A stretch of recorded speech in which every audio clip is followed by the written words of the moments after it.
Hi, James here from Adventure Bike Rider, here to take you through the KLIM TK1200 Carbon flip front helmet. It's one of 11 modular helmets I tested in issue 60 of ABR magazine. And you can read all of those reviews and every gear test from the past 10 years of Adventure Bike Rider on your phone, your tablet and computer with an ABR Digital Library membership.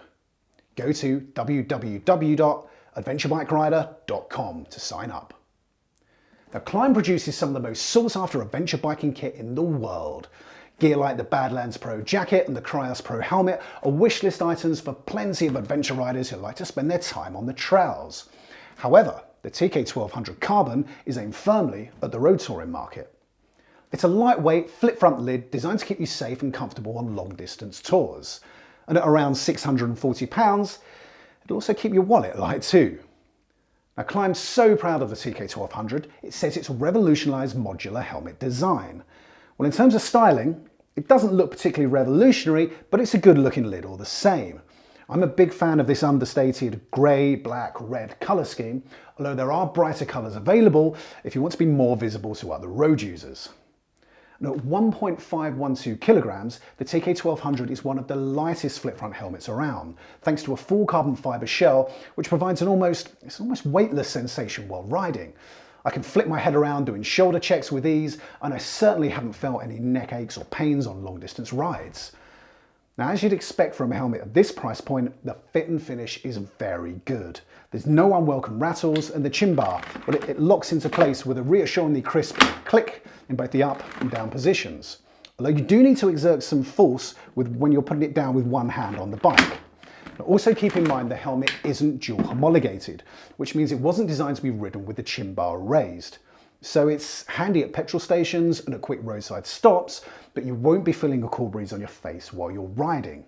Now, this isn't a deal breaker for me because the venting is actually very good on the bike, with fresh air being channeled through a chin vent and forehead vent. Inside, there's a moisture wicking removable inner padded lining so you can wash it.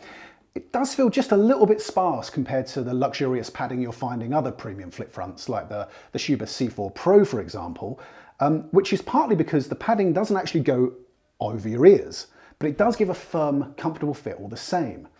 Now, that slightly sparse interior may be one of the reasons why the helmet is on the noisy side. It's not too bad, but earplugs are definitely needed when you're riding on the motorway, which is true with most helmets, to be honest with you. Now, the TK1200 is secured using a ratchet strap. Personally, I prefer the secure feeling of a good old-fashioned D-ring, but the strap works well, and I've actually been happy to use it with thick winter gloves on. It's been very easy to use. Now, finally, I couldn't talk about the TK1200 without taking a look at its most notable feature, which is the Transitions visor.